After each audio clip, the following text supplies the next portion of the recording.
Hello every one, ഏവർക്കും വിൻസ്പയറിൻ്റെ SCRT സീരീസിലേക്ക് സ്വാഗതം. നമ്മളിന്ന് 2024 റിവൈസ്ഡ് SCRT പാഠപുസ്തകത്തിലെ 5ാം ക്ലാസ്സിലെ 7ാമത്തെ പാഠഭാഗമാണ് പഠിക്കാൻ പോകുന്നത്. പാഠഭാഗത്തിൻ്റെ പേര് ഗതാഗത ആശയവിനിമയങ്ങൾ, ആശയവിനിമയ സംവിധാനങ്ങൾ. എല്ലാ PSC പരീക്ഷകൾക്കും വളരെയധികം പ്രാധാന്യമുള്ളൊരു ടോപ്പിക്കാണ് ഗതാഗതം. അപ്പോൾ ഈ ഒരു പാഠഭാഗം തുടങ്ങുന്നത് തന്നെ കുറച്ച് പത്ര കട്ടിങ്ങൾ കൊടുത്തുകൊണ്ടാണ്. ഇന്തോനേഷ്യയിലെ ഭൂചലനം, സുനാമിക്കും സാധ്യത, തീരദേശവാസികൾക്ക് ജാഗ്രതാ നിർദ്ദേശം, ഹൃദയ ശസ്ത്രക്രിയയ്ക്കായി കൊട്ടാരക്കര സ്വദേശിയുടെ ഹൃദയം എയർ ആംബുലൻസിൽ തിരുവനന്തപുരത്ത് നിന്ന് കൊച്ചിയിലെത്തിച്ചു, പ്രളയ ദുരിതാശ്വാസ ഏകോപനത്തിന് ജില്ലാ കളക്ടർമാരായി മുഖ്യമന്ത്രിയുടെ അടിയന്തര വീഡിയോ കോൺഫറൻസ്. അപ്പോൾ ഇവിടെയെല്ലാം വിനിമയം, ഗതാഗതം എന്നിവയെ സൂചിപ്പിക്കുന്ന ഓരോ പോയിന്റുകളുണ്ട് അല്ലേ. തീരദേശം, എയർ ആംബുലൻസ്, വീഡിയോ കോൺഫറൻസ്, ഇങ്ങനെ ഗതാഗതത്തിലേക്കും ആശയവിനിമയത്തിലേക്കും സൂചന തന്നിട്ടുണ്ട്. അപ്പോൾ ഇവിടെ ചോദ്യം കൊടുക്കുന്നുണ്ട്, തിരുവനന്തപുരത്ത് നിന്ന് എത്രയും പെട്ടെന്ന് ഹൃദയം കൊച്ചിയിലെത്തിക്കാൻ കഴിഞ്ഞത് എങ്ങനെ? എയർ ആംബുലൻസ് വഴി അല്ലേ. എയർ ആംബുലൻസ് എന്ന് പറഞ്ഞാൽ വിമാനം പോലുള്ള ആംബുലൻസ് എന്നാണ് ഉദ്ദേശം. ദെൻ തീരദേശവാസികൾക്ക് ജാഗ്രതാ നിർദ്ദേശം നൽകിയത് എങ്ങനെയെല്ലാമായിരിക്കും? ഇപ്പോൾ തീരദേശവാസികൾക്ക് അവിടെ സുനാമിയെക്കുറിച്ചുള്ള മുന്നറിയിപ്പ് നൽകി എന്ന് പറഞ്ഞിരുന്നു. ആശയവിനിമയ സംവിധാനങ്ങളായ പത്രം, റേഡിയോ, ടെലിവിഷൻ, ഇപ്പോഴുള്ള ഓൺലൈൻ മാധ്യമങ്ങൾ, സോഷ്യൽ മീഡിയ, ഇതുവഴിയൊക്കെ ആയിരിക്കാം മുന്നറിയിപ്പ് കൊടുത്തിട്ടുണ്ടാവുക. പ്രളയ ദുരിതാശ്വാസ പ്രവർത്തനങ്ങളുടെ ഏകോപനം പെട്ടെന്ന് സാധ്യമായതെങ്ങനെ? അപ്പോൾ നമുക്ക് പ്രളയം ഉണ്ടാകുന്ന സമയത്ത് അല്ലെങ്കിൽ കോവിഡ് പോലുള്ള മഹാമാരി ഉണ്ടാകുന്ന സമയത്തൊക്കെ പെട്ടെന്ന് പ്രവർത്തനങ്ങൾ നടക്കാനുള്ള കാരണം ഗതാഗതവും അതേപോലെ ആശയവിനിമയ സംവിധാനങ്ങളും ഉള്ളതുകൊണ്ടാണ് അല്ലേ. ഗതാഗതവും ആശയവിനിമയ സംവിധാനങ്ങളും ഉള്ളതുകൊണ്ടാണ്. ഗതാഗത ആശയവിനിമയ സംവിധാനങ്ങൾ മനുഷ്യർക്കിടയിലുള്ള ഭൗതിക അകലം മറികടക്കുന്നതിനുള്ള മാർഗങ്ങളാണ്. മനുഷ്യർ തമ്മിലുള്ള അകലം കണക്കിലെടുത്ത് പരസ്പരം ബന്ധിപ്പിക്കുന്ന ഫലപ്രദമായ സംവിധാനമാണിത്. ജനങ്ങളെയോ ചരക്കുകളെയോ ഒരു സ്ഥലത്ത് നിന്ന് മറ്റൊരു സ്ഥലത്തേക്ക് കൊണ്ടുപോകുന്നതിന് ഗതാഗതം സഹായകമാകുന്നു. അപ്പോൾ ആളുകൾക്ക് മറ്റു സ്ഥലത്ത് സഞ്ചരിക്കാനും സാധനങ്ങൾ മറ്റു സ്ഥലങ്ങളിലേക്ക് കൊണ്ടുപോകാനും ഗതാഗതമാണ് സഹായിക്കുന്നത്. ആശയവിനിമയത്തിൽ ഒരു ഉറവിടത്തിൽ നിന്ന് ആശയങ്ങളോ സന്ദേശങ്ങളോ മറ്റൊരിടത്തേക്ക് കൈമാറുന്നു. അപ്പോൾ ഗതാഗതത്തിൽ വ്യക്തിയെയോ സാധനങ്ങളെയോ കൈമാറുമ്പോൾ ആശയവിനിമയത്തിൽ എന്താണ് കൈമാറുന്നത്? സന്ദേശമാണ് അല്ലെ, മെസ്സേജാണ് കൈമാറുന്നത്. അപ്പോൾ ഇവിടെ ഒരു പിക്ചർ കൊടുത്തിട്ടുണ്ട്. ഗതാഗതം എന്നതിൻ്റെ കുറച്ച് അതിൻ്റെ സൂചന നൽകിക്കൊണ്ട് കുറച്ച് സ്റ്റാമ്പ്സ് കൊടുത്തിട്ടുണ്ട് അല്ലേ. സ്റ്റാമ്പിൽ എന്തൊക്കെയാണ് കാണുന്നത്? പല്ലക്ക് കാണുന്നുണ്ട്. ആദ്യത്തേത് പല്ലക്കാണ്. ദെൻ ഇതൊരു സ്കൂൾ റിക്ഷയാണ്, സ്കൂൾ റിക്ഷ. ഇത് സൈക്കിൾ റിക്ഷ, ബസ്, ഇത് ഡബിൾ ഡെക്കർ ബസ്, പണ്ടുണ്ടായിരുന്ന ഡബിൾ ഡെക്കർ ബസ്, കാറ്. അപ്പോൾ ഇതെല്ലാം ഓരോ ഗതാഗത സംവിധാനങ്ങളെ സൂചിപ്പിക്കുന്നതാണ് അല്ലേ. വിവിധ കാലഘട്ടങ്ങളിലെ ഗതാഗത വികാസത്തെക്കുറിച്ച് ഇന്ത്യൻ തപാൽ വകുപ്പ് പുറത്തിറക്കിയ സ്റ്റാമ്പുകളാണ് മുകളിൽ കൊടുത്തിട്ടുള്ളത്. സ്റ്റാമ്പുകളിൽ കാണുന്ന വാഹനങ്ങൾ ഏതൊക്കെയാണെന്ന് നമ്മൾ പരിചയപ്പെട്ടു അല്ലേ. അപ്പോൾ ഇന്ന് സ്റ്റാമ്പിൽ കാണുന്ന വാഹനങ്ങളെല്ലാം നിരത്തിൽ ഓടുന്നുണ്ടോ? എല്ലാം നിരത്തിൽ ഓടുന്നില്ല. റിക്ഷയൊക്കെ അതിൻ്റെ കാലങ്ങൾ കഴിഞ്ഞു. നോർത്ത് ഇന്ത്യയിലേക്ക് പോയാൽ വളരെ അപൂർവമായിട്ട് റിക്ഷകൾ കാണാം എന്നല്ലാതെ കേരളത്തിലൊന്നും അത് തീരെ തന്നെ കാണാനില്ല അല്ലേ. അപ്പോൾ നമുക്ക് ആദ്യമായിട്ട് സ്റ്റാമ്പുകളിൽ കാണുന്ന വാഹനങ്ങൾ എന്ന് പറഞ്ഞില്ലേ, എന്താണ് വാഹനം എന്ന് നോക്കാം. ഈ സൈഡിലെ കോളത്തിൽ കൊടുത്തിട്ടുണ്ട്, വഹിച്ചു കൊണ്ടുപോകുന്ന ഉപകരണമാണ് വാഹനം. അതായത് നമ്മളെ കൊണ്ടുപോകുന്ന, മനുഷ്യർ സഞ്ചാരത്തിനായും ചരക്കുകൾ കൊണ്ടുപോകുന്നതിനായും ഉപയോഗിക്കുന്ന യാന്ത്രിക, അപ്പോൾ മെഷീൻസിൻ്റെ സഹായത്തോടെ ഉള്ളതുകൊണ്ടാകും യാന്ത്രികേന്തര, അഥവാ മെഷീൻസിൻ്റെ സഹായമില്ലാതെ മനുഷ്യൻ്റെ ഹ്യൂമൻ പവറിൽ തന്നെ അല്ലെങ്കിൽ മൃഗങ്ങൾ ഉപയോഗിച്ച് തന്നെ ഉണ്ടാകുന്ന ഓടിക്കാൻ കഴിയുന്ന വാഹനങ്ങൾ ഉണ്ടാകും. വാഹനങ്ങൾ ഉപയോഗിക്കുന്ന ഏക ജീവിവർഗം മനുഷ്യരാണെന്ന് നിങ്ങൾക്കറിയാമല്ലോ. അതിൽ സംശയിക്കേണ്ട ആവശ്യമില്ല അല്ലേ. മനുഷ്യർ മാത്രമാണ് വാഹനം ഉപയോഗിക്കാറ്. പണ്ട് കാലത്ത് വാഹനങ്ങൾക്ക് പകരമായി ഉപയോഗിച്ചിരുന്നത് ആന, കുതിര, കാള, ഒട്ടകം തുടങ്ങിയ മൃഗങ്ങളായിരുന്നു. എന്തെല്ലാം ആവശ്യങ്ങൾക്കാണ് മനുഷ്യർ ഇന്ന് വാഹനങ്ങൾ ഉപയോഗിക്കുന്നത്? പറയേണ്ട ആവശ്യമില്ല. സഞ്ചാരം, ചരക്കുകൾ ഒരിടത്ത് നിന്ന് മറ്റൊരിടത്തേക്ക് കൊണ്ടുപോകുന്നതിന്, അതേപോലെ എമർജൻസി സർവീസസ്, അടിയന്തര ആവശ്യങ്ങൾ, വിനോദം, നിർമ്മാണ പ്രവർത്തനങ്ങൾ, കൺസ്ട്രക്ഷൻസ് അല്ലേ, കൃഷി, ഫാമിംഗ്, സാഹസിക വിനോദം, യുദ്ധം, അങ്ങനെ ഒരുപാട് ആവശ്യങ്ങൾക്ക് വേണ്ടി നമ്മൾ ഇന്ന് വാഹനങ്ങൾ ഉപയോഗിക്കുന്നുണ്ട്.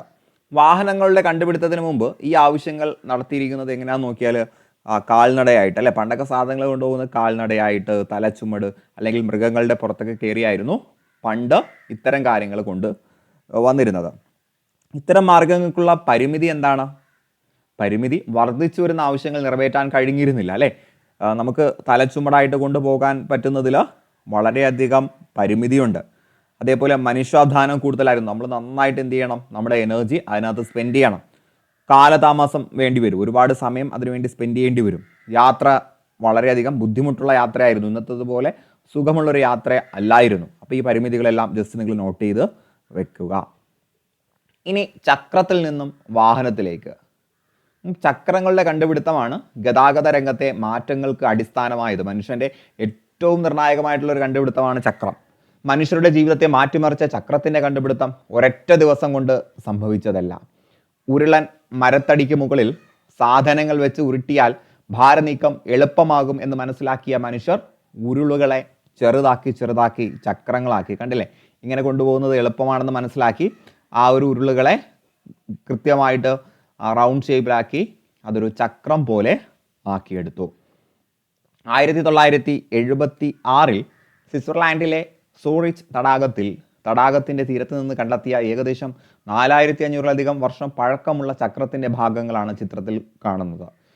മേപ്പിൾ മരപ്പലകകൾ കൊണ്ട് നിർമ്മിച്ച ഈ ചക്രത്തിൻ്റെ ഭാഗം സ്വിസ് നാഷണൽ മ്യൂസിയത്തിൽ സൂക്ഷിച്ചിരിക്കുന്നു. അപ്പോൾ പണ്ട് കാലത്ത് മരപ്പലക ഉപയോഗിച്ചായിരുന്നു ചക്രങ്ങൾ വന്നിരുന്നത്. ഇന്ന് നമ്മൾ കാണുന്ന വിധത്തിലുള്ള ചക്രങ്ങളായിട്ട് മാറി. കണ്ടില്ലേ, ആ ചക്രത്തിൻ്റെ ആ ഒരു പരിണാമത്തിൻ്റെ ചിത്രമാണ് ഇവിടെ കൊടുത്തിട്ടുള്ളത്. Then Mesopotamia. ഏകദേശം 5000 വർഷങ്ങൾക്ക് മുമ്പ് മെസപ്പൊട്ടോമിയക്കാർ ചക്രങ്ങൾ നിർമ്മിച്ചിരുന്നതായി കരുതപ്പെടുന്നു. അവരുടെ ചക്രങ്ങൾ കട്ടിയുള്ള 3 കഷ്ണം പലകകൾ ചേർത്ത് വെച്ച് തോൽപ്പട്ടയിൽ ചെമ്പാണി തറച്ച രീതിയിലായിരുന്നു. പിന്നീട് ഈജിപ്തുകാരും റോമക്കാരും ചക്രങ്ങളെ കൂടുതൽ മെച്ചപ്പെടുത്തി. ഇന്നത്തെ ഇറാഖ് ഉൾപ്പെടുന്ന പ്രദേശത്താണ് മെസപ്പൊട്ടോമിയൻ സംസ്കാരം വളർന്നു വന്നത്. യൂഫ്രട്ടീസ്, ടൈഗ്രീസ് എന്നീ നദികൾക്കിടയിലാണ് ഈ പ്രദേശം. 2 നദികൾക്കിടയിലുള്ള പ്രദേശം എന്നാണ് മെസപ്പൊട്ടോമിയ എന്ന വാക്കിനർത്ഥം. അപ്പോൾ ഡിഗ്രി ലെവൽ പരീക്ഷകളിലൊക്കെ ചോദിക്കുന്ന സാധനമാണ്, ഓർത്തു വയ്ക്കുക.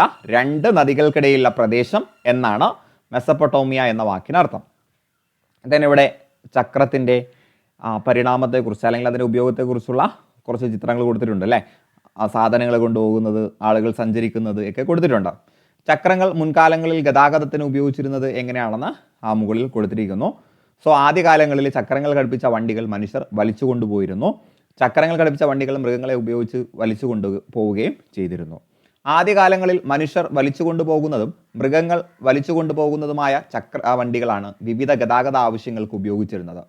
ചരക്കുകൾ കൊണ്ടുപോകുന്നതിനും മനുഷ്യർക്ക് ഒരിടത്തു നിന്ന് മറ്റൊരിടത്തേക്ക് സഞ്ചരിക്കുന്നതിനും ഇത്തരം ചക്രവണ്ടികൾ ഉപയോഗപ്പെടുത്തിയിരുന്നു. പിൽക്കാലത്ത് ഇന്ധനം ഉപയോഗിച്ച് പ്രവർത്തിക്കുന്ന യന്ത്രങ്ങൾ കണ്ടുപിടിച്ചു. യന്ത്രങ്ങൾ ഘടിപ്പിച്ച വാഹനങ്ങളുടെ വരവോടെ ഗതാഗത രംഗത്ത് വലിയ മാറ്റങ്ങൾ ഉണ്ടായി. ചരക്കുകളെയും മനുഷ്യരുടെയും ഒരു സ്ഥലത്ത് നിന്ന് മറ്റൊരു സ്ഥലത്തേക്ക് കൊണ്ടുപോകാൻ വ്യത്യസ്തമായ ഗതാഗത മാർഗങ്ങൾ പ്രയോജനപ്പെടുത്താൻ തുടങ്ങി. അപ്പോൾ ആദ്യമായിട്ട് മൃഗങ്ങളും അല്ലെങ്കിൽ മനുഷ്യർ വലിച്ചു കൊണ്ടുപോയിരുന്ന വാഹനങ്ങളായിരുന്നു അല്ലെങ്കിൽ ഗതാഗത മാർഗങ്ങളാണ് ഉണ്ടായിരുന്നത്. പിന്നീട് യന്ത്രം കണ്ടുപിടിച്ചതോടു കൂടിയാണ് വലിയൊരു മാറ്റത്തിലേക്ക് വഴി തെളിക്കുന്നത്. സോ ഗതാഗത മാർഗങ്ങൾ. ഇന്ന് നമ്മുടെ മുന്നിലുള്ള ഗതാഗത മാർഗം കരഗതാഗതം, ജലഗതാഗതം, വ്യോമഗതാഗതം, ഇങ്ങനെ തിരിക്കാം. കരഗതാഗതം എന്ന് പറയുമ്പോൾ അതിലെന്തൊക്കെയുണ്ട്? റോഡുമുണ്ട്, റെയിലുണ്ട്. ഇനി ജലഗതാഗതം, ഉൾനാടൻ ജലഗതാഗതവും ഉണ്ട്, കടൽ അല്ലെങ്കിൽ സമുദ്ര ഗതാഗതവും ഉണ്ട്. വ്യോമഗതാഗതം എന്ന് പറയുമ്പോൾ ദേശീയ വ്യോമഗതാഗതം, അപ്പോൾ ഒരു രാജ്യത്തിനകത്തുള്ള ദേശീയ വ്യോമഗതാഗതവും ഉണ്ട്, അന്തർദേശീയ വ്യോമഗതാഗതം, ഇൻ്റർനാഷണലും ഉണ്ട്. ഇനി കരഗതാഗതം എന്ന് പറഞ്ഞാൽ കരയിലൂടെയുള്ള ഗതാഗത സംവിധാനമാണ് കരഗതാഗതം. അപ്പോൾ മുകളിൽ നമുക്ക് മനസ്സിലായി റോഡ് ഗതാഗതവും റെയിൽ ഗതാഗതവുമാണ് കരഗതാഗതത്തിന് ഉദാഹരണം. അപ്പോൾ റോഡ് ഗതാഗതം, വാഹനങ്ങളുടെ സുഗമമായ സഞ്ചാരം സാധ്യമാകണമെങ്കിൽ സഞ്ചാരപാതകൾ നമുക്ക് വേണം അല്ലേ, നമുക്ക് സഞ്ചരിക്കാൻ വഴി വേണം. അപ്പോൾ സഞ്ചാരപാതകൾ രൂപം കൊണ്ടതായി ബന്ധപ്പെട്ട ചിത്രങ്ങൾ താഴെ കൊടുത്തിരിക്കുന്നു. ആദ്യമൊക്കെ ഇങ്ങനെ ഒറ്റയടി പാതയായിരുന്നു, അത് കുറച്ചുകൂടി വിശാലമാക്കി മൺപാതയാക്കി, പിന്നീട് കല്ല് കൊണ്ട് പാകിയ പാതയാക്കി, അതൊക്കെയാണ് പിന്നീട് റോഡിലേക്ക് മാറുന്നത്. കണ്ടില്ലേ, കോൺക്രീറ്റ് പാത, ടാർ ചെയ്ത പാത. ഒറ്റയടിപ്പാതകളും മൺപാതകളുമാണ് പണ്ട് കാലത്ത് ഗതാഗതത്തിന് ഉപയോഗിച്ചിരുന്നത്. കാലക്രമത്തിൽ കല്ല് പാകിയ പാതകളും കോൺക്രീറ്റ് പാതകളും ടാർ ചെയ്ത പാതകളും നിലവിൽ വന്നിട്ടുണ്ട്. മാക് ആദം റോഡുകൾ 1820 സ്കോട്ടിഷ് എഞ്ചിനീയറായ JL മക് ആദം ആണ് ആധുനിക രീതിയിലെ റോഡ് നിർമ്മാണത്തിന് തുടക്കമിട്ടത്. അപ്പോൾ ആധുനിക രീതിയിലെ റോഡ് നിർമ്മാണത്തിന് തുടക്കം കുറിച്ചത് JL മക് ആദം ആണ് 1820 സ്കോട്ട്ലാൻഡിൽ. കരിങ്കൽ കഷ്ണങ്ങൾ നിരത്തി റോളർ മെഷീനുകൾ ഉപയോഗിച്ച് നിർമ്മിക്കുന്ന ഇത്തരം റോഡുകൾ മാക് ആദം റോഡുകൾ എന്ന് അറിയപ്പെടുന്നു. നമ്മുടെ രാജ്യത്ത് ഗ്രാമീണ പാതകൾ, സംസ്ഥാന പാതകൾ, ദേശീയപാതകൾ, എക്സ്പ്രസ് ഹൈവേകൾ എന്നിങ്ങനെ ബൃഹത്തായ റോഡ് ശൃംഖല നിലവിലുണ്ട്. അപ്പോൾ ഗ്രാമീണ പാത, സംസ്ഥാന പാത, ദേശീയപാത, എക്സ്പ്രസ് ഹൈവേ. ലോകത്തിലെ രണ്ടാമത്തെ വലിയ റോഡ് ശൃംഖല ഇന്ത്യയിലാണ്. അപ്പോൾ ലോകത്തിലെ തന്നെ രണ്ടാമത്തെ വലിയ റോഡ് ശൃംഖല ഉള്ളത് ഇന്ത്യയിലാണ്. ഒരു രാജ്യത്തിൻ്റെ സാമൂഹിക സാമ്പത്തിക വളർച്ച ഉറപ്പുവരുത്തുന്നതിൽ റോഡ് ഗതാഗതം പ്രധാന പങ്ക് വഹിക്കുന്നുണ്ട്. ഒരു രാജ്യത്തെ സാമൂഹിക സാമ്പത്തിക വളർച്ച ഉറപ്പുവരുത്തുന്നതിൽ. അപ്പോൾ റോഡുള്ളത് കൊണ്ടാണ് നമുക്ക് സഞ്ചരിക്കാൻ കഴിയുന്നതും സാധനങ്ങളെല്ലാം അങ്ങോട്ടും ഇങ്ങോട്ടും കൊണ്ടുപോകാൻ കഴിയുന്നതും. അപ്പോൾ ഇന്ത്യയിലെ പ്രധാനപ്പെട്ട ഹൈവേകളെ കുറിച്ച് പഠിക്കാൻ വളരെ പ്രധാനപ്പെട്ട സംഗതിയാണ് സുവർണ ചതുഷ്കോണം, ഗോൾഡൻ ക്വാഡ്രിലാറ്ററൽ എന്ന് പറയും. ഇന്ത്യയുടെ പ്രധാന വ്യാവസായിക കാർഷിക കേന്ദ്രങ്ങളെ ബന്ധിപ്പിക്കുന്ന ദേശീയപാത ശൃംഖലയാണ് സുവർണ ചതുഷ്കോണം. അതിലേതൊക്കെ വരും എന്ന് ചോദിച്ചാൽ ഡൽഹി, കൊൽക്കത്ത, മുംബൈ, ചെന്നൈ എന്നീ നഗരങ്ങളിലൂടെയും 12 സംസ്ഥാനങ്ങളിലൂടെയും, അപ്പോൾ ഡൽഹി, കൊൽക്കത്ത, മുംബൈ, ചെന്നൈ എന്നീ പ്രധാന നഗരങ്ങളിലൂടെയും 12 സംസ്ഥാനങ്ങളിലൂടെയും കടന്നു പോകുന്ന പാതയാണ് സുവർണ ചതുഷ്കോണം എന്ന് പറയുന്നത്. ഇനി വടക്ക് തെക്ക് ഇടനാഴിയും കിഴക്ക് പടിഞ്ഞാറ് ഇടനാഴിയുമുണ്ട്. വടക്ക് തെക്ക് ഇടനാഴി ശ്രീനഗറിനെ കന്യാകുമാരിയായും കിഴക്ക് പടിഞ്ഞാറ് ഇടനാഴി സിൽച്ചാറിനെ പോർബന്ദറുമായിട്ട് ബന്ധിപ്പിക്കുന്നു. ഇത് കണ്ടില്ലേ, ഇതാണ് വടക്ക് തെക്ക്. അപ്പോൾ ഇവിടെ ശ്രീനഗറിൽ ടു കന്യാകുമാരി. ഇനി കിഴക്ക് പടിഞ്ഞാറ് എന്ന് പറയുമ്പോൾ സിൽച്ചാറിനെ പോർബന്ദറുമായിട്ട്, അല്ലെ, സിൽച്ചാറിനെ നേരെ പോർബന്ദറുമായിട്ട് ബന്ധിപ്പിക്കുന്നു. ഓക്കെ അല്ലേ, അത് മനസ്സിലാക്കി വെച്ചേക്കാം. ഇനി ഇവിടെ കുറച്ച് ചിത്രങ്ങൾ തന്നിട്ടുണ്ട്. സൈക്കിളിൻ്റെയും സ്കൂട്ടർ, കാറ്, ബസ്, KSRTC അങ്ങനെ കുറച്ച് ചിത്രങ്ങൾ തന്നിട്ടുണ്ട് അല്ലേ. സോ ഇവിടെ എന്താണ് പറയുന്നത് എന്ന് വെച്ചാൽ ചക്രങ്ങൾ ഉപയോഗിച്ചുള്ള വാഹനങ്ങളുടെ വികാസ പരിണാമം സൂചിപ്പിക്കുന്ന ചിത്രങ്ങളാണ് ഇവിടെ കൊടുത്തിട്ടുള്ളത്. അപ്പോൾ പഴയതും പുതിയതുമായിട്ടുള്ള വിവിധ വാഹനങ്ങൾ, പാതകൾ അതൊക്കെ കണ്ടെത്താൻ വേണ്ടി കുട്ടികളോട് കൊടുത്തിട്ടുണ്ട്. നമുക്കതിൻ്റെ ആവശ്യം വരുന്നില്ല. നമുക്ക് ബാക്കി നോക്കാം. റോഡ് ഗതാഗതത്തിൻ്റെ ഗുണങ്ങൾ എന്തൊക്കെയെന്നാണ്. താരതമ്യേന ചെലവ് കുറവാണ്, എല്ലാ വിഭാഗം ജനങ്ങൾക്കും പ്രാപ്യമാകുന്നു, അല്ലേ. എല്ലാവർക്കും പറ്റുന്നത് റോഡ് ഗതാഗതമാണ്. വ്യോമഗതാഗതമൊന്നും എല്ലാവർക്കും കഴിയില്ല, അതൊക്കെ ചിലവാണ്, അല്ലേ. അതേപോലെ ഹ്രസ്വദൂര യാത്രകൾക്ക് ഏറ്റവും അനുയോജ്യം, അടുത്തുള്ള യാത്രകൾക്ക് റോഡ് മാർഗ്ഗമാണ് നല്ലത്. അതേപോലെ കംഫർട്ടബിൾ ആണ്, സൗകര്യപ്രദമാണ്, വിവിധോദ്ദേശ സേവനം, അല്ലെ, നമുക്ക് പലതരത്തിലുള്ള ആവശ്യങ്ങൾക്ക് വേണ്ടി ഉപയോഗിക്കാം. ഉൾപ്രദേശങ്ങളിലേക്കുള്ള ഗതാഗത മാർഗം, ഉൾപ്രദേശങ്ങളിലെല്ലാം നമുക്ക് ഏതിലൂടെയാണ് പോകാൻ പറ്റുക? റോഡിലൂടെയാണ്, അല്ലേ. ഇനി റെയിൽ ഗതാഗതം, അടുത്ത കരമാർഗത്തിലുള്ള അടുത്ത ഗതാഗതമാണ് റെയിൽ ഗതാഗതം. ഏത് പ്രായക്കാർക്കും കൗതുകമുണർത്തുന്ന ഒരു കാഴ്ച തന്നെയാണ് തീവണ്ടി. കരയിലെ ഏറ്റവും വേഗതയേറിയ ഗതാഗത സംവിധാനം റെയിൽ ഗതാഗതമാണ്. അപ്പോൾ കരയിലെ ഏറ്റവും വേഗതയേറിയ ഗതാഗത സംവിധാനം റെയിൽവേ ആണ്. ബ്രിട്ടനിലാണ് റെയിൽവേ സംവിധാനം ആരംഭിച്ചത്. ആവിയന്ത്രത്തിൻ്റെ കണ്ടുപിടുത്തത്തോടെയാണ് ലോക്കോമോട്ടീവ് എന്ന തീവണ്ടി ഉദയം ചെയ്തത്. 1825 ജോർജ് സ്റ്റീഫൻസൺ ബ്രിട്ടനിൽ ആദ്യത്തെ ലോക്കോമോട്ടീവ് തീവണ്ടി എഞ്ചിൻ നിർമ്മിച്ചു. അപ്പോൾ ആദ്യത്തെ ലോക്കോമോട്ടീവ് തീവണ്ടി എഞ്ചിൻ, കേട്ടോ, തീവണ്ടി എഞ്ചിൻ നിർമ്മിച്ചത് ജോർജ് സ്റ്റീഫൻസൺ ആണ്. പിൽക്കാലത്ത് സാങ്കേതിക വികാസത്തിൻ്റെ ഫലമായി ഡീസൽ എഞ്ചിനുകളും ഇലക്ട്രിക് എഞ്ചിനുകളും നിലവിൽ വന്നു, അല്ലേ. ഇന്ന് കൂടുതൽ ഇലക്ട്രിക് എഞ്ചിനുകളാണ്. 1825 ഇംഗ്ലണ്ടിലെ സ്കോട്ട്, ഡാർലിംഗ്ടൺ എന്നീ നഗരങ്ങളെ ബന്ധിപ്പിച്ചുകൊണ്ട് ലോകത്തെ ആദ്യത്തെ റെയിൽപാത നിർമ്മിക്കപ്പെട്ടു. അപ്പോൾ ലോകത്തിലെ തന്നെ ആദ്യത്തെ റെയിൽപാത 1825 ഇംഗ്ലണ്ടിലെ സ്റ്റോക്ടൺ, ഡാർലിംഗ്ടൺ എന്നീ നഗരങ്ങളെ ബന്ധിപ്പിച്ചുകൊണ്ടാണ് നിലവിൽ വന്നിട്ടുള്ളത്. ജോർജ് സ്റ്റീഫൻസൺ നിർമ്മിച്ച സ്റ്റീഫൻസൺ റോക്കറ്റ് എന്ന ലോക്കോമോട്ടീവ് ഈ പാതയിലൂടെ ഓടിച്ചുകൊണ്ടാണ് ലോകത്തെ റെയിൽ ഗതാഗതത്തിന് തുടക്കം കുറിച്ചത്. അപ്പോൾ ആ ഒരു എഞ്ചിൻ്റെ പേര് സ്റ്റീഫൻസൺ, അതിൻ്റെ ഉപജ്ഞാതാവിൻ്റെ പേര് തന്നെയാണ്. ഇനി നമുക്ക് റെയിൽവേയുടെ വികാസങ്ങൾ നോക്കാം. കണ്ടില്ലേ, ചിത്രങ്ങൾ ഞാൻ പെട്ടെന്ന് കാണിച്ചു പോവാണ്, കാരണം നമ്മൾ എപ്പോഴും കണ്ട് പരിചയിച്ചിട്ടുള്ള ചിത്രങ്ങളാണ്. കണ്ടില്ലേ, 1, 2, 3, 4 അതിൻ്റെ ഓരോ പരിണാമങ്ങൾ ഇങ്ങനെ വരികയാണ്. അപ്പോൾ റെയിൽവേയുടെ മാറ്റം വരുന്നത് ആദ്യം കൽക്കരി ഉപയോഗിച്ച് കൊണ്ടുപോകുന്ന തീവണ്ടിയായിരുന്നു. പിന്നെ പ്രത്യേക ട്രാക്കിലൂടെ കുതിരകൾ വലിച്ചു കൊണ്ടുപോകുന്ന തീവണ്ടി വന്നു കേട്ടോ. കുതിരകൾ വലിച്ചു കൊണ്ടുപോകുന്ന തീവണ്ടിയും വന്നിട്ടുണ്ട്. ആ രണ്ടാമത്തെ ചിത്രം നോക്കിയാൽ നിങ്ങൾക്ക് കാണാൻ പറ്റും, കുതിരകൾ വഹിച്ചു കൊണ്ട് പോകുന്ന തീവണ്ടിയാണ്. ഇനി മൂന്നാമത്തത് യാത്രയ്ക്ക് ഉപയോഗിക്കുന്ന കൽക്കരി തീവണ്ടി. നാലാമത് ഡീസൽ ഉപയോഗിച്ച് പ്രവർത്തിക്കുന്ന തീവണ്ടിയാണ്. അഞ്ചാമത് ഇലക്ട്രിക് ട്രെയിനാണ്. ആറാമത് ബുള്ളറ്റ് ട്രെയിൻ. ഓക്കെ അല്ലേ? ഇനി ബ്രിട്ടീഷുകാരാണ് ഇന്ത്യയിൽ റെയിൽ ഗതാഗതത്തിന് തുടക്കം കുറിച്ചത് അല്ലേ? ബ്രിട്ടീഷുകാരാണ്. ഇന്ത്യയിൽ നിന്ന് അസംസ്കൃത വസ്തുക്കളും പ്രകൃതി വിഭവങ്ങളും കടൽ മാർഗം അവർ യൂറോപ്പിലേക്ക് കൊണ്ടുപോയിരുന്നു. ഈ വസ്തുക്കളും വിഭവങ്ങളും തുറമുഖത്തിലെത്തിക്കാനുള്ള സംവിധാനം എന്ന നിലയിലാണ് റെയിൽ ഗതാഗതം ഇന്ത്യയിൽ ആരംഭിച്ചത്. അപ്പോൾ അവർക്ക് അവരുടെ ചരക്കുകൾ റെയിൽവേ മാർഗം ഉപയോഗിച്ച് തുറമുഖങ്ങളിൽ കൊണ്ടുപോകാനായിരുന്നു റെയിൽവേ അവർ കണ്ടുപിടിച്ചത്, അല്ലെങ്കിൽ ഇവിടെ സ്ഥാപിച്ചത്. ഇന്ത്യയിലെ ആദ്യത്തെ റെയിൽപാത ഈ ചിത്രത്തിൽ കൊടുത്തിട്ടുണ്ട്. ബോംബെ മുതൽ താനെ വരെയാണ്. 1853. എപ്പോഴും ചോദിക്കുന്നതാണ് ഇന്ത്യയിലെ ആദ്യത്തെ റെയിൽപാത ബോംബെ മുതൽ താനെ വരെ 1853. കേരളത്തിലെ ആദ്യത്തെ റെയിൽപാത ബേപ്പൂർ മുതൽ തിരൂർ വരെയാണ് 1861. ദൈനംദിന യാത്രയ്ക്കും ചരക്കു നീക്കത്തിനും വിനോദയാത്രയ്ക്കും ജനങ്ങൾ പ്രധാനമായും ആശ്രയിക്കുന്ന ഗതാഗത സംവിധാനമാണ് റെയിൽവേ. വളരെ വിപുലമായ റെയിൽവേ ശൃംഖല ഇന്ത്യയിൽ നിലവിലുണ്ട്. ലോകത്തിലെ ഏറ്റവും ദൈർഘ്യമേറിയ റെയിൽവേ സംവിധാനമുള്ള രാജ്യങ്ങളിൽ ഒന്നാണ് നമ്മുടേത്. ഗതാഗത സൗകര്യം മെച്ചപ്പെടുത്തുന്നതിനും അന്തരീക്ഷ മലിനീകരണം കുറയ്ക്കുന്നതിനും ഇന്ത്യയിലെ പ്രധാന നഗരങ്ങളിൽ മെട്രോ റെയിൽ സംവിധാനം ആരംഭിച്ചിട്ടുണ്ട്. അപ്പോൾ മെട്രോ റെയിൽ നമ്മൾ എപ്പോഴും കേൾക്കുന്നതാണ്. എന്താണ് മെട്രോ റെയിൽ? വൻ നഗരങ്ങളിലെ യാത്രാക്ലേശം പരിഹരിക്കുന്നതിനും അന്തരീക്ഷ മലിനീകരണം കുറയ്ക്കുന്നതിനുമാണ് മെട്രോ റെയിൽ ആരംഭിച്ചത്. കൊൽക്കത്ത, ഡൽഹി, മുംബൈ, ബാംഗ്ലൂരു, ചെന്നൈ, കൊച്ചി അല്ലെ, നമ്മുടെ കൊച്ചിയിലും ഇന്ന് മെട്രോ റെയിൽ സംവിധാനം ഉണ്ട്. ഇനി റെയിൽ ഗതാഗതത്തിൻ്റെ മേന്മകൾ, ഇതൊക്കെ നമുക്ക് വളരെയധികം ഫെമിലിയർ ആയിട്ടുള്ളൊരു ടോപ്പിക്കാണ്. അതാണ് ഞാൻ പെട്ടെന്ന് വായിച്ചു പോകുന്നത് കേട്ടോ. റെയിൽ ഗതാഗതത്തിൻ്റെ മേന്മകൾ: കൂടുതൽ പേർക്ക് യാത്ര ചെയ്യാൻ കഴിയുന്ന ഏറ്റവും ചെലവ് കുറഞ്ഞ ഗതാഗത മാർഗം. അപ്പോൾ ഏറ്റവും ചെലവ് കുറഞ്ഞ ഗതാഗത മാർഗം റെയിൽവേ ആണ്. കൂടുതൽ ചരക്ക് നീക്കത്തിന് സാധിക്കും. കൂടുതൽ സാധനങ്ങളൊക്കെ കൊണ്ടുപോകാൻ പറ്റുന്നത് റെയിൽവേയിലൂടെയാണ് അല്ലേ? ഒരു ട്രെയിനിൽ തന്നെ ഒരുപാട് ഗുഡ്സ് കൊണ്ടുപോകാൻ കഴിയും. സമ്പദ് വ്യവസ്ഥയുടെ വളർച്ചയിൽ റെയിൽവേ വളരെയധികം പ്രാധാന്യം വഹിക്കുന്നുണ്ട്. കാർഷിക വിപണി വ്യാപകമാക്കി കാർഷിക മേഖലയെ സഹായിക്കുന്നു. വ്യാപാരത്തിൻ്റെ വികാസത്തിന് സഹായിക്കുന്നു. മാനവ വിഭവ ശേഷിയുടെ ചലനാത്മകത വർദ്ധിപ്പിക്കുന്നു. ഇങ്ങനെ ഒരുപാട് ഉപയോഗം റെയിൽവേയിൽ നിന്ന് നമുക്ക് കിട്ടുന്നുണ്ട്.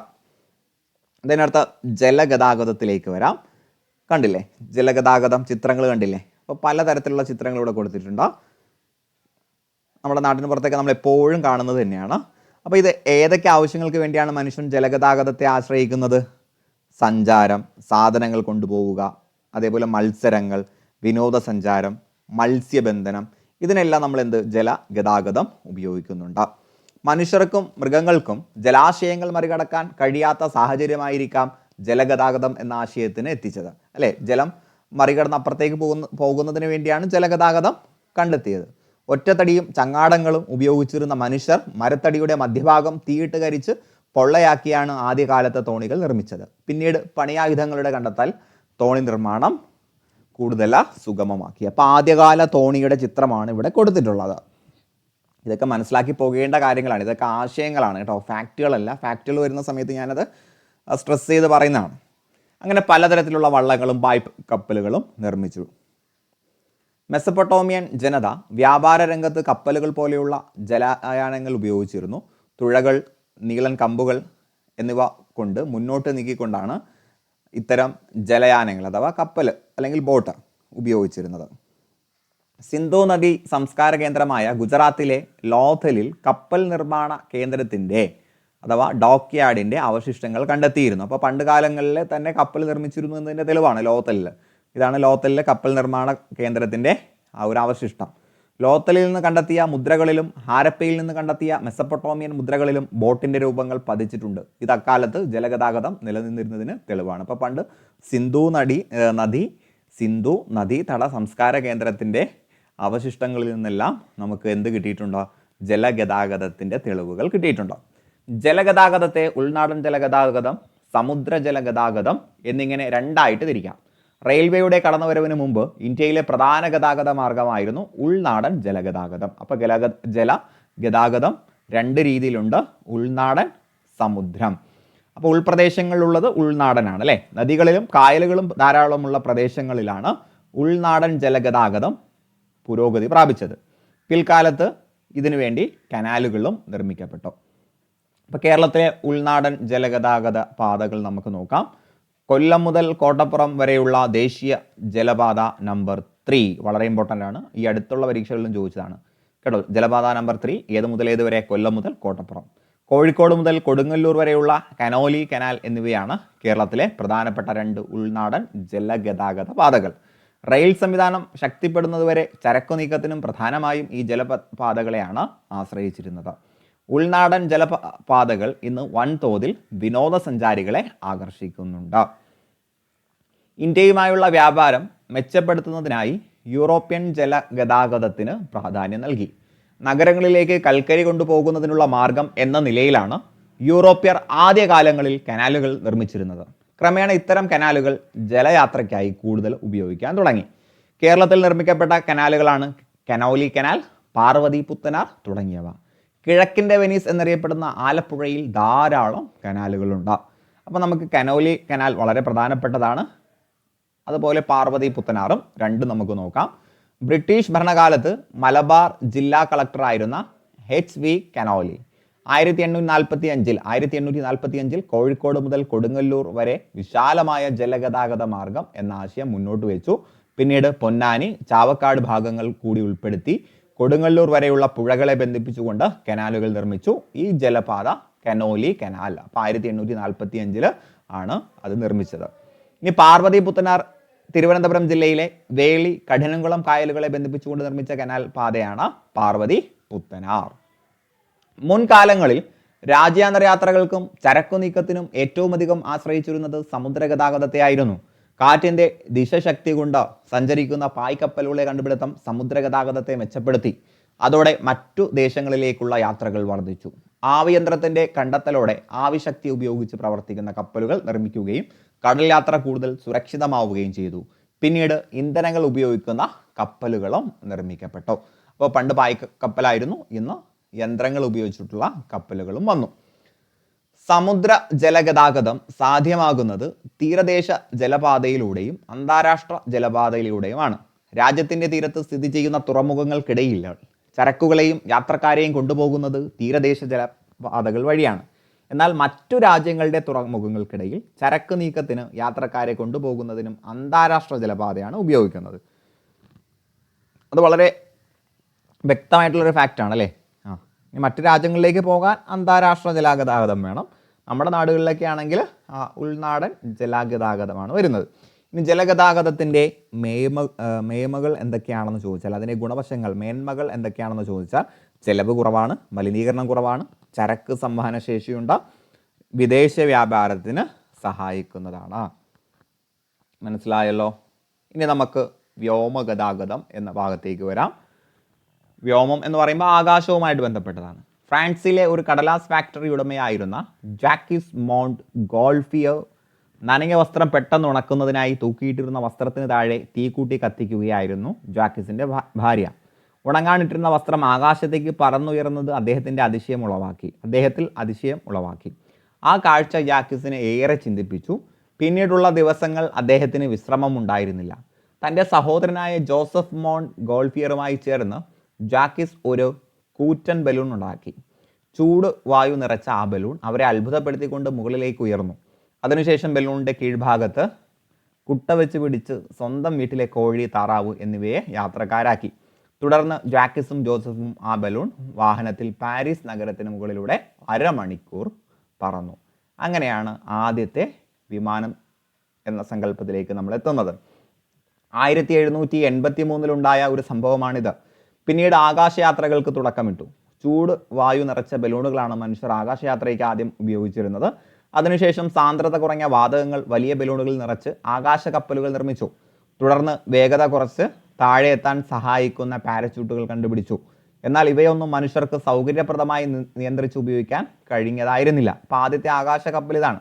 1-2 പേർക്ക് മാത്രം ഇരിക്കാൻ പറ്റുന്ന രീതിയിലുള്ള ആദ്യത്തെ ആകാശ കപ്പൽ. പിന്നെ പാരച്യൂട്ട്. ഇന്നത്തെ വിമാനത്തിൻ്റെ ആദ്യ രൂപം എന്ന് പറയാവുന്ന തരത്തിൽ വിമാനം നിർമ്മിച്ചത് അമേരിക്കക്കാരായ ഓർവിൽ റൈറ്റ് വിൽബർ റൈറ്റ് എന്നീ സഹോദരന്മാരാണ് റൈറ്റ് സഹോദരന്മാർ എന്നറിയപ്പെടുന്നു. ഇവർ നിർമ്മിച്ച വിമാനത്തിൻ്റെ പേര് ഫ്ലയർ 1 എന്നായിരുന്നു. പഠിച്ചു വെക്കുക, ഫ്ലയർ 1 എന്നായിരുന്നു അവർ നിർമ്മിച്ച വിമാനത്തിൻ്റെ പേര്. അമേരിക്കയിലെ നോർത്ത് കരോലിനയിൽ നിന്ന് 1903 ഡിസംബർ 17 ഫ്ലയർ 1 പറന്നുയർന്നത്. അതിൻ്റെ ചിത്രം ഇവിടെ കൊടുത്തിട്ടുണ്ട്. റൈറ്റ് സഹോദരന്മാരുടെ ചിത്രവും ഇവിടെ കൊടുത്തിട്ടുണ്ട്. കാലക്രമേണ ഹെലികോപ്റ്ററുകൾ, ജെറ്റ് വിമാനങ്ങൾ, യാത്രാ വിമാനങ്ങൾ, സൂപ്പർസോണിക് വിമാനങ്ങൾ എന്നിവ നിർമ്മിക്കാൻ മനുഷ്യർക്ക് സാധിച്ചു. രാജ്യത്തിനകത്തും പുറത്തും ദീർഘദൂര യാത്രകൾക്കായി വളരെയേറെ പ്രയോജനപ്പെടുന്ന ഒരു യാത്രാമാർഗമാണ് വ്യോമഗതാഗതം. ഏറ്റവും വേഗതയേറിയ ഗതാഗത സംവിധാനം, അപ്പോൾ ഏറ്റവും വേഗതയേറിയ ഗതാഗത സംവിധാനവും വ്യോമമാണ്. സൈനിക ആവശ്യങ്ങൾക്കായും വ്യോമഗതാഗത സംവിധാനം ഉപയോഗിക്കുന്നുണ്ട്. ഇനി ഇന്ത്യയിലെ വ്യോമഗതാഗതത്തിലേക്ക് വരാം. 20-ാം നൂറ്റാണ്ടിൻ്റെ ആരംഭത്തോടെയാണ് ഇന്ത്യയിൽ വ്യോമഗതാഗതം ആരംഭിച്ചത്. 1911 അലഹബാദിൽ നിന്ന് 10 കിലോമീറ്റർ മാത്രം അകലെയുള്ള നൈനിയിലേക്ക് കത്തുകൾ വഹിച്ചുകൊണ്ടുള്ള വിമാനം പറന്നുയർന്നതോടെയായിരുന്നു ഇന്ത്യയിൽ വ്യോമഗതാഗതത്തിന് തുടക്കം കുറിച്ചത്. 1912 ഇന്ത്യയിലേക്കും തിരിച്ചുമുള്ള ആദ്യത്തെ അന്താരാഷ്ട്ര വിമാനം ലണ്ടനിൽ നിന്നും കറാച്ചിയിലേക്ക്, അവിടെ നിന്ന് ഡൽഹിയിലേക്കും സർവീസ് നടത്തി. ഇന്ത്യയിലെ ആദ്യ വാണിജ്യ വിമാന കമ്പനിയായ ടാറ്റ എയർലൈൻസ് 1932 കറാച്ചി മുതൽ മുംബൈ വരെ ആദ്യ സർവീസ് നടത്തി. അപ്പോൾ ഇന്ത്യയിലെ ആദ്യത്തെ കൊമേഴ്ഷ്യൽ വിമാന കമ്പനി എന്ന് പറയുന്നത് ടാറ്റ എയർലൈൻസ് ആണ്. 1932 എവിടെ നിന്ന് ചോദിച്ചാൽ, എവിടെ വരെ എന്ന് ചോദിച്ചാൽ കറാച്ചി മുതൽ മുംബൈ വരെയാണ് ആദ്യ സർവീസ്. ഇന്ത്യയിലെ ആദ്യത്തെ വിമാനത്താവളം മുംബൈയിലെ ജുഹുവിലാണ്. ഫാക്റ്റാണ് കേട്ടോ. ഇന്ത്യയിലെ ആദ്യത്തെ വിമാനത്താവളം മുംബൈയിലെ ജുഹുവാണ്. ലോകത്തിലെ ഏറ്റവും വിപുലമായ വ്യോമഗതാഗത ശൃംഖലയുള്ള രാജ്യങ്ങളിൽ ഒന്നായി ഇന്ന് ഇന്ത്യ മാറിയിട്ടുണ്ട്. ഇനി വ്യോമഗതാഗതത്തിൻ്റെ ഗുണവശങ്ങൾ എന്താണെന്ന് നമുക്ക് നോക്കാം. അപ്പോൾ നമ്മളിവിടെ നിന്ന് പറഞ്ഞതിൽ നിന്ന് തന്നെ നിങ്ങൾക്ക് കുറച്ച് കാര്യങ്ങൾ എന്തായാലും കിട്ടിയിട്ടുണ്ടാകും. ഏറ്റവും വേഗതയേറിയതാണ് വ്യോമഗതാഗതം. വിവിധ ഭൂഖണ്ഡങ്ങളിലെ രാജ്യങ്ങളെ ബന്ധിപ്പിക്കുകയും ഭൂമിയെ ഒരു ആഗോള ഗ്രാമമാക്കുകയും ചെയ്യുന്നു. ദേശീയ പ്രതിരോധത്തിന് ഉപയോഗമാണ്. വിനോദസഞ്ചാരം, വാണിജ്യത്തിൻ്റെ വ്യാപനം, പ്രകൃതി ദുരന്തങ്ങളിൽ നിന്നുള്ള രക്ഷാപ്രവർത്തനങ്ങൾക്കൊക്കെ ഏറ്റവും നല്ലത് ഈ ഒരു വ്യോമ ഗതാഗതമാണ് അല്ലേ. ഇതിനടുത്ത വായു മലിനീകരണം. ഡൽഹിയിൽ സ്കൂളുകളും കോളേജുകളും അടച്ചിട്ടു എന്ന് പറഞ്ഞ ഒരു വാർത്ത കൊടുത്തിട്ടുണ്ട്. അപ്പോൾ വായു മലിനീകരണം കാരണം ഡൽഹിയിൽ ഇങ്ങനെ ഒരു പ്രശ്നം നടന്നു. ഇതുപോലെ തന്നെ പല പൊതുഗതാഗതങ്ങളും മലിനീകരണം ഉണ്ടാക്കാറുണ്ട്. ചിത്രങ്ങൾ കണ്ടില്ലേ, ട്രാഫിക് ആക്സിഡൻറ്റ്. അപ്പോൾ വാഹനങ്ങളുടെ പെരുപ്പം നമുക്ക് ഒരുപാട് പ്രശ്നങ്ങൾ ഉണ്ടാക്കുന്നുണ്ട് അല്ലേ. ഉപയോഗം മാത്രമല്ല, പ്രശ്നങ്ങളും ഉണ്ട്. വർദ്ധിച്ച ഗതാഗത കുരുക്ക്, വായു മലിനീകരണം, ശബ്ദ മലിനീകരണം, ആരോഗ്യ പ്രശ്നങ്ങൾ, ഉയർന്ന തോതിലുള്ള വാഹനാപകടങ്ങൾ, പരിമിതമായ പാർക്കിംഗ് സൗകര്യം കാൽനട യാത്രക്കാരെയും സൈക്കിൾ യാത്രക്കാരെയും അപകടത്തിലാക്കുന്നു, കാലാവസ്ഥാ വ്യതിയാനം, ഇങ്ങനെ കുറേ പ്രശ്നങ്ങൾ നമുക്കിതിലൂടെ ഉണ്ടാകുന്നുണ്ട്. അപ്പോൾ ഗതാഗതത്തെക്കുറിച്ചുള്ള വളരെ ബേസിക് ആയിട്ടുള്ള ഐഡിയാസാണ് നമ്മൾ പറഞ്ഞത്. 5ാം ക്ലാസ്സിലെ പാഠഭാഗമാണല്ലോ, അപ്പോൾ അത്രയാണ് നമ്മൾ അറിഞ്ഞിരിക്കേണ്ടത്. ഇനി ആശയവിനിമയത്തിലേക്ക് വരാം. ഒരിടത്തു നിന്നോ ഒരു വ്യക്തിയിൽ നിന്നോ വിവരങ്ങൾ മറ്റൊരിടത്തേക്കോ മറ്റൊരാളിലേക്കോ കൈമാറുന്നതാണ് ആശയവിനിമയം. പ്രാചീന കാലം മുതൽ മനുഷ്യർ അവരുടെ ആവശ്യങ്ങൾക്കനുസൃതമായി വ്യത്യസ്തങ്ങളായ ആശയവിനിമയ ഉപാധികൾ രൂപപ്പെടുത്തിയിട്ടുണ്ട്. പ്രധാനപ്പെട്ട ആശയവിനിമയമാണ് സംഭാഷണങ്ങൾ, എഴുത്ത്, ഫോണ്, വർത്തമാന പത്രങ്ങൾ, റേഡിയോ, TV, ഇൻ്റർനെറ്റ്, ഇതൊക്കെ വഴി എന്ത് ചെയ്യുന്നുണ്ട്? ആശയങ്ങൾ കൈമാറുന്നുണ്ട്. എങ്ങനെയാണ് ആശയങ്ങൾ കൈമാറുന്നത്? ആംഗ്യങ്ങളിലൂടെ, അല്ലെങ്കിൽ പ്രത്യേക ശബ്ദങ്ങൾ പുറപ്പെടുവിച്ച, മുഖചലനങ്ങളിലൂടെ, തീയും പുകയും അടയാളങ്ങളായി ഉപയോഗിച്ച്, ചിഹ്നങ്ങൾ ഉപയോഗിച്ച്, ചിത്രങ്ങൾ ഉപയോഗിച്ച്, ഇങ്ങനെ പല രീതിയിൽ എന്ത് ചെയ്തിട്ടുണ്ട്? നമ്മൾ ആശയങ്ങൾ കൈമാറാറുണ്ട്. ആദിമ മനുഷ്യർ മുഖചലനങ്ങളിലൂടെയാണ് അല്ലെങ്കിൽ ശബ്ദങ്ങളിലൂടെയാണ് ആശയങ്ങൾ പ്രകടിപ്പിച്ചിരുന്നത്. അന്ന് സംസാരമൊന്നും ഇല്ലായിരുന്നു അല്ലേ. പിന്നീട് അവർ ദൂരസ്ഥലത്തുള്ളവരുമായി ആശയം കൈമാറാൻ തീയും പുകയും അടയാളങ്ങളായി ഉപയോഗിച്ചു. ഏകദേശം 30,000 വർഷങ്ങൾക്ക് മുമ്പാണ് മനുഷ്യർ ചിഹ്നങ്ങൾ ഉപയോഗിച്ചു തുടങ്ങിയത് എന്ന് ചരിത്രകാർ അഭിപ്രായപ്പെടുന്നു. പ്രാചീന കാലത്തെ ഗുഹകളുടെ ഭിത്തിയിൽ വരച്ച ചിത്രങ്ങൾ അക്കാലത്തെ ആശയവിനിമയത്തിന് ഉദാഹരണങ്ങളാണ്. ചിഹ്നങ്ങളും ചിത്രങ്ങളും ആശയപ്രകടനത്തിന് ഉപയോഗിച്ചു. പിന്നീട് അവർ ലിപികൾക്കും എഴുത്തുവിദ്യയ്ക്കും രൂപം നൽകി. ഏകദേശം 5000 വർഷങ്ങൾക്ക് മുമ്പാണ് മനുഷ്യർ എഴുത്തുവിദ്യ രൂപപ്പെടുത്തിയത് എന്നാണ് നിഗമനം. സുമേറിയക്കാരാണ് ആദ്യമായി എഴുത്തുവിദ്യ വികസിപ്പിച്ചത്. അപ്പോൾ ആദ്യമായിട്ട് എഴുത്തുവിദ്യ വികസിപ്പിച്ചത് സുമേറിയക്കാരാണ്. ക്യൂണിഫോം എന്ന പേരിലാണ് ഈ ലിപി അറിയപ്പെടുന്നത്. ഇവ കളിമൺ ഫലകങ്ങളിലാണ് എഴുതിയിരുന്നത്. ഈജിപ്തിൽ രൂപം കൊണ്ട ലിപിയാണ് ഹൈറോഗ്ലിഫിക്സ്. ഹൈറോഗ്ലിഫിക്സ് രണ്ടിൻ്റെയും ചിത്രങ്ങൾ കൊടുത്തിട്ടുണ്ടാകും. ഇനി വാർത്തകളും സന്ദേശങ്ങളും കൈമാറുന്നതിന് വിവിധ കാലഘട്ടങ്ങളിൽ ഉപയോഗിച്ചിരുന്ന മാർഗ്ഗങ്ങളാണ് താഴെ കൊടുത്തിട്ടുള്ളത്. കണ്ടില്ലേ, എഴുതാൻ ഉപയോഗിച്ചിരുന്നത് ശില, കൂർത്ത കല്ല്, ചെമ്പ് തകിട്, ലോഹ എഴുത്ത് ആണി, താളിയോല, എഴുത്താണി, ഇങ്ങനെ പല രീതിയിൽ പണ്ട് ഉപയോഗിച്ചിരുന്നു. ഇന്ന് നമ്മൾ എന്തൊക്കെ ഉപയോഗിക്കുന്നുണ്ട്? പത്രം, കത്ത്, റേഡിയോ, ഫോൺ, TV, ഓൺലൈൻ സംവിധാനങ്ങൾ, ഇങ്ങനെ പല സംവിധാനങ്ങളും ഇന്ന് നമ്മൾ ആശയവിനിമയത്തിന് വേണ്ടി ഉപയോഗിക്കാറുണ്ട്. ആദ്യകാലങ്ങളിൽ വാർത്തകളും സന്ദേശങ്ങളും ഒരിടത്തു നിന്ന് മറ്റൊരിടത്തേക്ക് എത്തിക്കുവാനായി കുതിരകളെയും നായകളെയും പക്ഷികളെയും ഉപയോഗിച്ചിരുന്നു. വാർത്തകളും സന്ദേശങ്ങളും പൊതുജനങ്ങളെ അറിയിച്ചിരുന്നത് രാജഭരണകാലത്ത് ഉപയോഗിച്ചിരുന്ന ആശയവിനിമയ മാർഗങ്ങളിൽ ഒന്നാണ് ഇവിടെ കൊടുത്തിട്ടുള്ള രാജവിളംബരം. പിന്നീട് അച്ചടി യന്ത്രത്തിൻ്റെ കണ്ടുപിടുത്തത്തോടെ വാർത്തകളും സന്ദേശങ്ങളും കൈമാറുന്നത് എളുപ്പത്തിലായി. അച്ചടി സാങ്കേതികവിദ്യ കണ്ടുപിടിച്ചത് ചൈനക്കാരാണ്. ആദ്യകാലങ്ങളിൽ അച്ചടി യന്ത്രങ്ങൾ മരക്കട്ടകൾ ഉപയോഗിച്ചാണ് പ്രവർത്തിച്ചിരുന്നത്. പിന്നീട് ജർമ്മൻകാരനായ ഗുഡൻബർഗ് ഇരുമ്പ് ഉപയോഗിച്ചുള്ള അച്ചടി യന്ത്രം കണ്ടുപിടിച്ചു. അപ്പോൾ ഇരുമ്പ് ഉപയോഗിച്ചുള്ള അച്ചടി യന്ത്രം കണ്ടുപിടിക്കുന്നത് ഗുഡൻബർഗ് ആണ്. അച്ചടിയുടെ വരവോടെ ആശയങ്ങളും വാർത്തകളും വേഗത്തിൽ പ്രചരിക്കാൻ തുടങ്ങി. ആദ്യത്തെ അച്ചടി യന്ത്രം ഗുഡൻബർഗ്, ആദ്യമായിട്ട് പൂർണ്ണമായും മലയാളത്തിൽ അച്ചടിച്ച ആദ്യത്തെ പുസ്തകം സംക്ഷേപ വേദാർത്ഥം എന്നിവയുടെ ചിത്രങ്ങൾ ഇവിടെ കൊടുത്തിട്ടുണ്ട്. ഇനി തപാൽ സംവിധാനത്തിൻ്റെ കടന്നുവരവ് ആശയവിനിമയം വേഗത്തിലാക്കി, അഥവാ പോസ്റ്റൽ സർവീസ്. ഗതാഗത രംഗത്തുണ്ടായ പുരോഗതിയും ആശയവിനിമയത്തെ സ്വാധീനിച്ചു. ആശയങ്ങളും സന്ദേശങ്ങളും വാർത്തകളും എത്തിക്കുന്നതിന് തപാൽ സംവിധാനം വ്യാപകമായി ഉപയോഗിക്കാൻ തുടങ്ങി. ശാസ്ത്ര സാങ്കേതിക രംഗങ്ങളിലുണ്ടായ വികാസം ആശയവിനിമയ രംഗത്ത് വൻ കുതിച്ചുചാട്ടങ്ങൾക്ക് വഴിയൊരുക്കി. ഇൻ്റർനെറ്റിൻ്റെയും അനുബന്ധ സേവനങ്ങളുടെയും കടന്നുവരവ് ആശയവിനിമയ രംഗത്ത് വിപ്ലവകരമായ മാറ്റങ്ങൾ ഉണ്ടാക്കിയിട്ടുണ്ട്. ഇനി ആശയവിനിമയ രീതികൾ നമുക്ക് നോക്കാം. വാർത്തകളും സന്ദേശങ്ങളും കൈമാറുന്നത് രണ്ട് രീതിയിലാണ്. ഒന്ന് വ്യക്തിഗതം, അഥവാ വ്യക്തികൾ തമ്മിലുള്ളത്. ദെൻ ബഹുജനം, അഥവാ ഒരു ഗ്രൂപ്പിലേക്ക് അറിയിക്കുന്നത്. വ്യക്തിഗത ആശയവിനിമയം എന്താണെന്ന് ചോദിച്ചാൽ ഒരു വ്യക്തിയിൽ നിന്ന് മറ്റൊരു വ്യക്തിയിലേക്ക് സന്ദേശങ്ങളോ ആശയങ്ങളോ വിനിമയം ചെയ്യുന്നത് വ്യക്തിഗതം. ഇതിന് നമ്മൾ ഉപയോഗിക്കുന്നത് inland, telegraph, telephone, fax, email, internet, mobile ഫോണൊക്കെ. ഇനി ബഹുജന ആശയവിനിമയം എന്ന് പറഞ്ഞാൽ ഒരു സന്ദേശമോ ആശയമോ വലിയൊരു ജനവിഭാഗത്തിലേക്ക് എത്തിക്കുന്നതാണ് ബഹുജന ആശയവിനിമയം. ഇതിനു വേണ്ടി നമ്മൾ ഉപയോഗിക്കുന്നതാണ് പത്രങ്ങൾ, റേഡിയോ, TV, അതേപോലെ സെമിനാർ അല്ലെങ്കിൽ കോൺഫറൻസ്, പൊതുയോഗം, തെരുവ് നാടകമൊക്കെ. ഇനി നമുക്ക് നോക്കാം.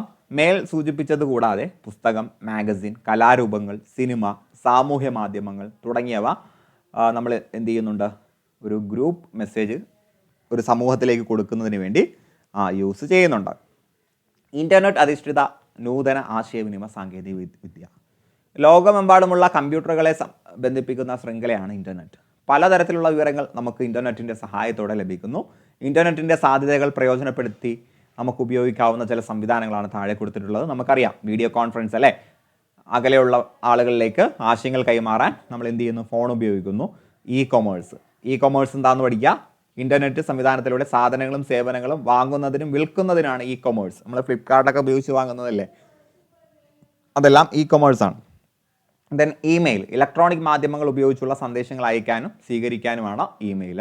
ദെൻ മെഡിസിൻ, അപ്പോൾ ഡോക്ടറിൻ്റെ സഹായം ഈ വിവര സാങ്കേതിക വിദ്യയുടെ സഹായത്തോടെ കരഗതമാക്കുന്നതാണ് ഈ മെഡിസിൻ എന്ന് പറയുന്നത്. ആധുനിക സമൂഹത്തിൻ്റെ രൂപീകരണത്തിൽ ഗതാഗത ആശയവിനിമയ സംവിധാനങ്ങൾ പ്രധാന പങ്കുവഹിക്കുന്നു. ആശയവിനിമയ സാങ്കേതിക വിദ്യയുടെ വേഗത്തിലുള്ള വളർച്ച ലോകജനതയ്ക്ക് ഒന്നിച്ചു ചേരാനുള്ള ഒരു അവസരമായിട്ട് നമ്മളിത് ലഭ്യമാക്കണം. ഇത് ലോകത്തെ ഒരു ആഗോള ഗ്രാമമാക്കി മാറ്റുന്നു. സൗഹൃദപരമായ ഒത്തുചേരലിനും മാനവിക മൂല്യങ്ങൾ വളർത്തുന്നതിനും സഹായകമായ രീതിയിൽ ഗതാഗത ആശയവിനിമയ സംവിധാനങ്ങൾ നമുക്ക് ഉപയോഗിക്കാം. കേരളത്തിൻ്റെ ഗതാഗത ഭൂപടമാണ് ഇവിടെ കൊടുത്തിട്ടുള്ളത്.